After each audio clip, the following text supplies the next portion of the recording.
నేను నాకే చేయరు అని చెప్తాను. నేను అందరిలాగా రాజకీయం చేయడానికి రావట్లేదు. నేను పని చేసి, నేను ఏ పదవి లేకుండా పని చేసి మీకు మీ సహాయానికై రాబోతున్నా. మీరు నన్ను గెలిపిస్తేనే నేను ఈ పని చేస్తా అంటే మీ ఇష్టం, మీ మనస్సాక్షి చెప్పండి. ఏది ఆశించకుండా ఇప్పటి వరకు ఏది గెలవకుండా పని చేసినట్టయితే మీరు చప్పట్లు కొట్టుంటారు.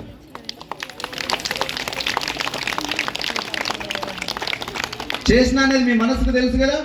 కానీ ఒక అవకాశం ఇస్తే ఎట్లుంటుంది? ఇంతకు 10 రెట్లు ఎక్కువ బాధ్యత పెరుగుతుంది నాకు, అవునా కదా?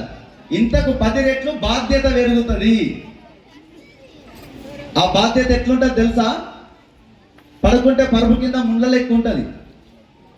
ఎక్కడ మోరింది, ఎక్కడ డ్రైనేజ్ ఉంది, ఎక్కడ రోడ్ ఉంది, ఎక్కడ వీధి దీపాలు ఉన్నాయి, ఎక్కడ ఏముంది, రాత్రంతా ముండ్లతో చూస్తే పొద్దుగాల వచ్చి మోరిపోటీ తిరిగేటట్టు చేస్తుంది. ఏమైంది చిన్నమ్మ? బంగారి. అలాంటి బాధ్యతతోని చేసే అటువంటి లీడర్ని ఎన్నుకుంటే మన శాంతినగర్ గడ్డ బాగుపడుతుంది. ఇంకొకటి ఓపెన్గా చెప్పేస్తున్నా మీ అందరికీ, నేను ఇప్పటి వరకు పాత శాంతినగర్ రాళ్లబాయి నుండి ఇదంతా నా వాడకట్టే అనుకున్నానా, లేకుంటే ఏదన్నా ఇది నా వాడకట్టు, ఇది నీ వాడకట్టు, ఇది నా వాడకట్టు అని ఏమన్నా మీ దగ్గర వ్యత్యాసం చూపెట్టిన తల్లులు నిజం చెప్పుర్రి. నా దగ్గరికి 14వ వార్డులు రావద్దన్నా, 2వ వార్డులు రావద్దన్నా, నిజం చెప్పుర్రి. అందరు నా వాళ్ళే అనుకున్నా కదా, ఎవ్వరు వచ్చినా కాదనిలే కదా ఏ విషయంలో కూడా. అలాంటప్పుడు అది నా వార్డు, ఇది నీ వార్డు అనే భావన నాకెందుకు? శాంతినగర్ అంతా నాకు అదృష్టం కొద్దీ మా భారతీయ జనతా పార్టీ బండి సంజయ్ అన్న, మా గోపన్న గారు పట్టణ అధ్యక్షుడిగా అవకాశం ఇచ్చారు. ఆ అవకాశం ఎట్లుంటుందంటే 39 వార్డులు మన సిరిసిల్లలో, 39 వార్డులకు ప్రాతినిధ్యం వహిస్తూ అక్కడ ఉన్న అభ్యర్థులను గెలిపించుకుంటూ ఇక్కడ ఉన్న శాంతినగర్లో ఉన్న ఈ మూడు వార్డులను కూడా గెలిపించుకునే బాధ్యత నాదే కదా. నేను ఒక వాడకట్టుకే పరిమితం కాలేదు. నా పార్టీ నా మీద నన్ను నమ్మి 39 వార్డులకు ప్రతినిధిగా నన్ను పంపించినప్పుడు ఇక్కడ శాంతినగర్లో ఉన్నటువంటి ఈ 3 వార్డులను కూడా గెలిపించుకునే బాధ్యత నాదా కాదా? నేను ఒక వార్డుకే లీడర్నా, పట్టణానికి అధ్యక్షుడి కదా తల్లి.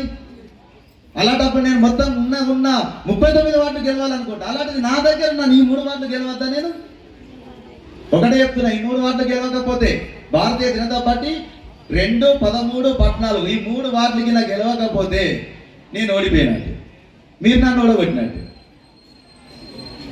3 వార్డులల్లా, ఇక్కడ ఉన్న 3 వార్డులల్లా ఎవరు నిల్చున్నా సరే, ఏ అభ్యర్థిని ప్రకటించినా మా పార్టీ కమలం పువ్వు గుర్తుకు ఓటేద్దాం. మనం దేనికి వేద్దామవా? గట్టిగా అభ్యర్థులు ఎవరైనా సరే, ఎందుకంటే మా పార్టీ అధిష్టానం ఉంటుంది, వారు ఆదేశించిన ప్రకారం వారు పంపించిన వారే అభ్యర్థులు కనుక వాళ్ళు అంటే నేను టౌన్ ప్రెసిడెంట్గా 39 మంది ఎక్కడున్నా పోయి గెలిపించుకోవాలి. నేను బయట తిరిగన్నా మీ దగ్గర ఉండన్నా, మరి బయట తిరిగన్నా ఇక్కడ మరి కూడా కొడతారా? నిజం చెప్పురి. ఇక్కడ ఈ 3 వార్డులు మేము గెలిపిస్తాం, నువ్వు పోయి బయట ప్రచారం చేయి, మిగతా వాళ్ళందరినీ గెలిపి అన్నోళ్ళు చేతులు రావట్టుంది. నువ్వు మా దగ్గరికి ఎలక్షన్లప్పుడు రానవసరం లేదు, నిన్ను మేము గెలిపించుకుంటాం. 5 ఏళ్ళు నువ్వు మాకు సేవ చేస్తావు, ఈ పోయిన 5 ఏళ్ళు మాకు సేవ చేసినావు అనేటోళ్ళు ఒకసారి గట్టిగా చేతులు రావట్టాలి గంటే, లేకుంటే ఇక్కడనే ఉంటా పొమ్మంటారు అందరు పక్కన. Thank you. ఎందుకంటే నేను మీకే ఇప్పుడు ఈ 5 ఏళ్ళు మీతోనే ఉన్నాయి కదా. ఇప్పుడు ఎలక్షన్ వచ్చినప్పుడు చాలా మంది వస్తారు, ఎలక్షన్లు వచ్చినాయి కదా, మస్తు మంది వస్తారు బాగా. ఇంకా మీకు తెలియాలి, మంచి మంచి ప్లాన్స్ చేస్తారట. ఎక్కడికే దుమాల శ్రీకాంత్ కొట్టాలి. ఏం చేస్తే కొడతాం? బక్క సంపాదించింది కదా మన కేటీఆర్. 10 ఏళ్ళు మస్తు చేసి నాతోనే లక్షల రూపాయలు ఖర్చు పెట్టించిండు. నిజంగా చెప్తున్నా, ఆయనకంటూ మనస్సాక్షి ఉంటే నా మీద అభ్యర్థులను పెట్టద్దు. ఎందుకంటే నేను అంత సేవ చేసిన ఆయన.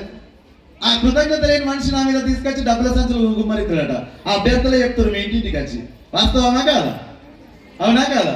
సరే, అది ఇంతనే మరి అన్ని మీ పైసలే, మన పైసలే, సిరిసిల్ల పైసలే, దోసుకపోయిన పైసలే మొత్తం తీసుకోరి. ఓటుకు 10,000 ఇస్తారా, 5,000 ఇస్తారా, ₹1,00,000 ఇస్తారా తీసుకోరు తల్లి. కానీ అలా అక్కడి మట్టికే నేనైతే అద్దాను. నేను 5 ఏళ్ళు సేవ చేస్తా. రానున్న 5 ఏళ్ళు నేను మీకు సేవ చేస్తా. వాళ్ళు ఎలక్షన్లు అప్పుడు వస్తారు, కుమ్మరిస్తారు, పోతారు, మళ్ళీ వాళ్ళ దగ్గరికి పోదామంటే కదా. మీరు నా ఇంటికి వచ్చింది ఒక్కసారి అయితే నేను మీ దగ్గరికి వచ్చింది 10 సార్లు ఉంటుంది. మీ మనస్సాక్షికి తెలవాలి. మీరు నా దగ్గరికి ఒక్కసారి అయితే నేను మీ దగ్గరికే 10 సార్లు వచ్చిన. నిజమా కాదా? మనం ముందా ఇడా? అవును కదా?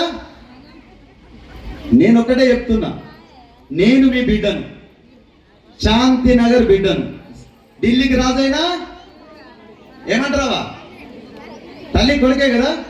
ఢిల్లీకి రాజైనా తల్లి కొడుకే. సిరిసిల్ల పట్టణానికి అధ్యక్షుడైనా మీకు బిడ్డనే. ఓడగొట్టుకుంటే మీ బిడ్డను ఓడగొట్టుకున్నట్టే. ఓడగొట్టుకుంటే మీ బిడ్డను ఓడుకున్నట్టే.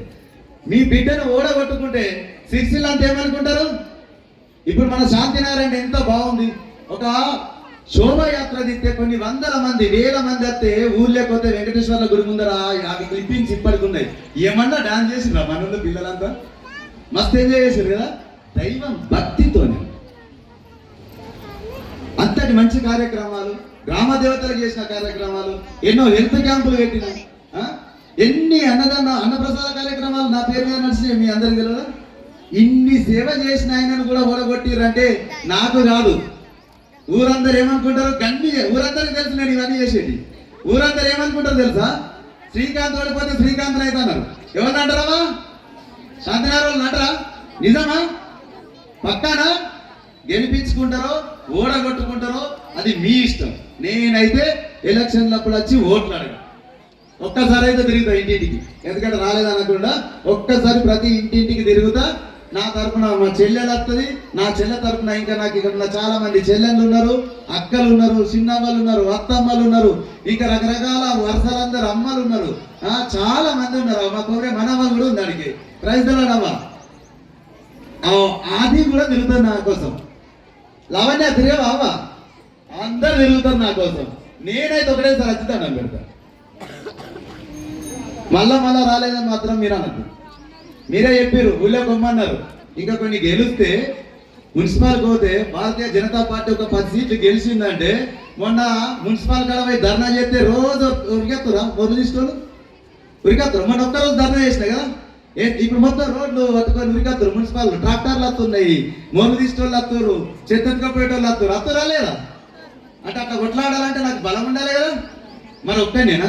మొన్న ఇక్కడ నుండే 20-30 మంది వస్తుంది.